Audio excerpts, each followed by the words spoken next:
अस्सलाम वालेकुम। फरहान पाकिस्तान और चाइना के बॉर्डर के साथ रहता था और रोज सुबह वो उठ के अपनी बाईसाइकिल पर पाकिस्तान से चाइना जाता था। डेली उसकी साइकिल पर बस कुछ थैलियां होती थी, उसके अलावा कुछ भी नहीं होता। एक दिन वो सुबह उठता है और बॉर्डर की तरफ रवाना हो जाता है। जब वो बॉर्डर पर पहुंच जाता है तो गार्ड को उस पर शक होता है। गार्ड फरहान को रोकता है और उसकी तलाशी लेता है। पूरे जिस्म की तलाशी के बाद फिर भी गार्ड को कुछ नहीं मिलता। गार्ड थैलियां चेक करता है तो उनमें भी रेत भरी होती है। चेक करने के बाद वो गार्ड उस फरहान को जाने देता है। गार्ड को तो पता नहीं चला, पर क्या आप बता सकते हैं वो लड़का पाकिस्तान से चाइना में क्या स्मगल कर रहा है? सोच के बताएं। आपका टाइम शुरू होता है अब से।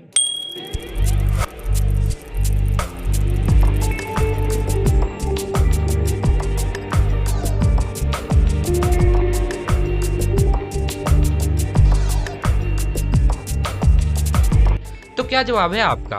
अपना जवाब नीचे कमेंट बॉक्स में लिख दें। तो इसका जवाब है फरहान डेली बाईसाइकिल स्मगल कर रहा होता है। वो साइकिल्स पाकिस्तान से चोरी करके चाइना में जाकर बेच के आता है।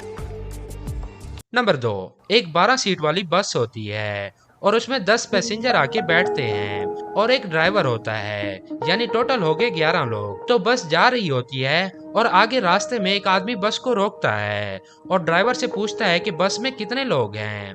तो ड्राइवर कहता है 10 पैसेंजर्स हैं और एक मैं हूँ। तो आदमी कहता है तुम झूठ बोल रहे हो, इस बस में 16 लोग हैं। तो ड्राइवर जवाब में कहता है कि तुम पागल हो, इसमें 16 लोग कैसे बैठ सकते हैं? क्या आप बता सकते हैं बस में 16 लोग हैं या 11? और अगर 16 हैं तो कैसे हैं? सोच के बताएं। आपका टाइम शुरू होता है अब से।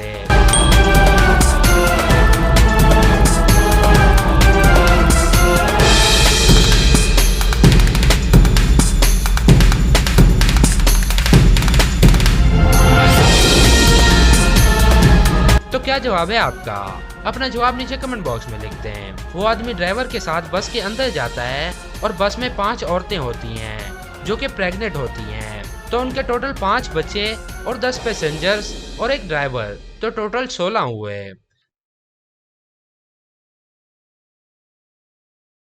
नंबर 3, एक ट्रेन रोड ऑपरेटर होता है जो कि अपनी फैमिली के साथ ट्रेन की पटरी के साथ रहता है। जो ट्रेन की पटरी होती है वो मूवेबल होती है। एक दिन वो आदमी ट्रेन की पटड़ी ऊपर करके भूल जाता है और अचानक उस दिन ट्रेन आ जाती है। उसका एक छोटा बेटा होता है। उसका बेटा जब ट्रेन देखता है तो वो भागता है ताकि वो पटड़ी नीचे कर सके, पर बदकिस्मती से उसके बेटे के पैर पटड़ी में फंस जाते हैं। अब वो आदमी जल्दी से पटड़ी नीचे करने वाली जगह पर पहुंच जाता है, पर देखता है तो सामने उसका बेटा पटड़ी में फंसा होता है। अगर उसने पटड़ी नीचे की तो ट्रेन उसके बेटे के ऊपर चढ़ जाएगी, और अगर पटड़ी नीचे ना की तो ट्रेन में बैठे मासूम लोग एक्सीडेंट की वजह से मर भी सकते हैं। तो क्या आप बता सकते हैं उस आदमी की जगह अगर आप होते तो आप क्या करते? पटड़ी नीचे कर देते अपने बेटे की परवाह किए बगैर, या फिर आप उस ट्रेन में बैठे पैसेंजर्स की परवाह ना करते और अपने बेटे को बचाते? तो आप किसको बचाते, अपने बेटे को या फिर पैसेंजर्स को? सोच के बताएं। आपका टाइम शुरू होता है अब से।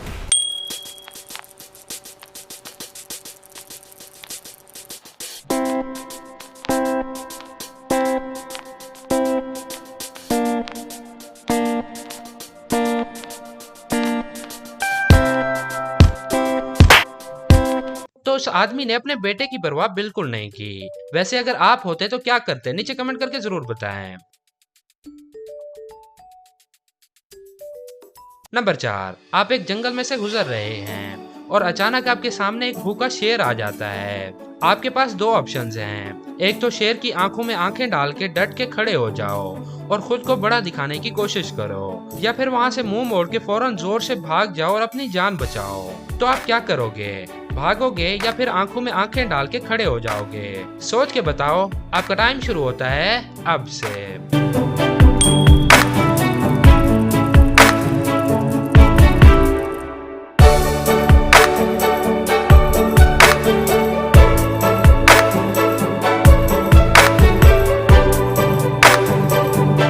तो क्या जवाब है आपका?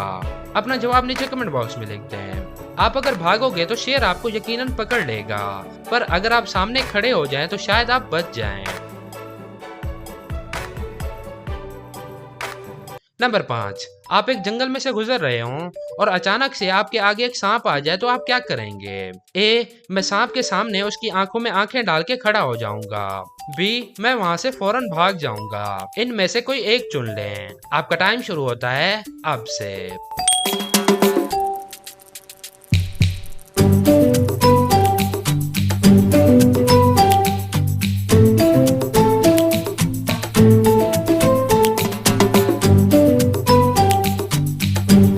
तो क्या जवाब है आपका? वैसे आपको भाग जाना चाहिए क्योंकि सांप आपको पकड़ नहीं पाएगा और आप अपनी जान बचा लोगे। नंबर 6, एक लड़का जंगल में से गुजर रहा था और अचानक उसके सामने सांप आ जाता है।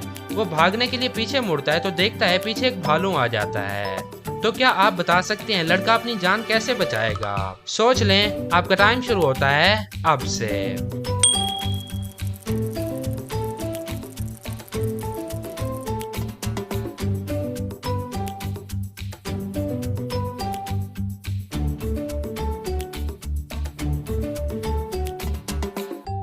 तो क्या जवाब है आपका? इसका जवाब है लड़का अगर भागना चाहे तो सांप के आगे से भी भाग सकता है। वैसे अगर आप उस लड़के की जगह होते तो क्या करते? नीचे कमेंट करके जरूर बताएं। 4 दोस्त घूमने के लिए एक जंगल में जाते हैं। एक का नाम होता है फैसल, दूसरे का नाम होता है आदि, तीसरे का नाम होता है अहमद और चौथे का नाम होता है सैम। जब वो घूमने जाते हैं तो उन्हें एक रात वहीं जंगल में गुजारनी पड़ जाती है। उस रात वो सब जल्दी अपने अपने कैंप पे चले जाते हैं और सो जाते हैं। सुबह जब वो उठते हैं तो देखते हैं सैम की लाश पड़ी होती है और उसकी टांग का कलर भी चेंज हुआ पड़ा होता है।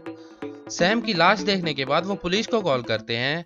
पुलिस आती है, डिटेक्टिव को बुलाती है। डिटेक्टिव सबसे पूछता है कि तुम लोग कहाँ थे जब सैम का कत्ल हुआ?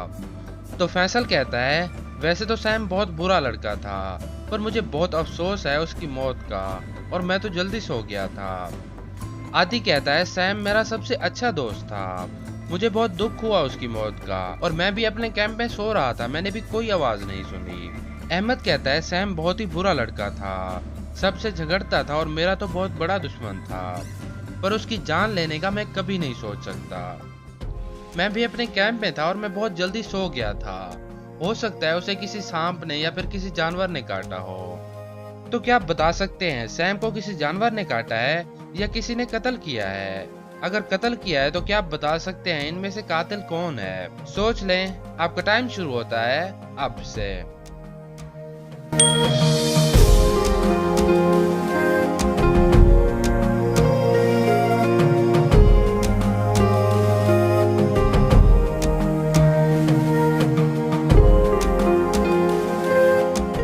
तो क्या जवाब है आपका? ये कत्ल नहीं है, जैसे कि मैंने पहले भी बताया कि उसकी टांगों का कलर चेंज था। इसका मतलब उसे किसी सांप ने या किसी जानवर ने काटा था। तो बस टोटल कितनी पहेलियों का सही जवाब दिया आपने और कौन सी पहेली आपको ज्यादा मुश्किल लगी? नीचे कमेंट करके जरूर बताएं। इस वीडियो को अपने दोस्तों के साथ शेयर करें और अगर आप इस चैनल पर नए हैं तो चैनल को सब्सक्राइब करें और साथ में बेल आइकन भी प्रेस कर दें। अब हम आपसे मिलेंगे नेक्स्ट वीडियो में, तब तक के लिए अल्लाह हाफिज।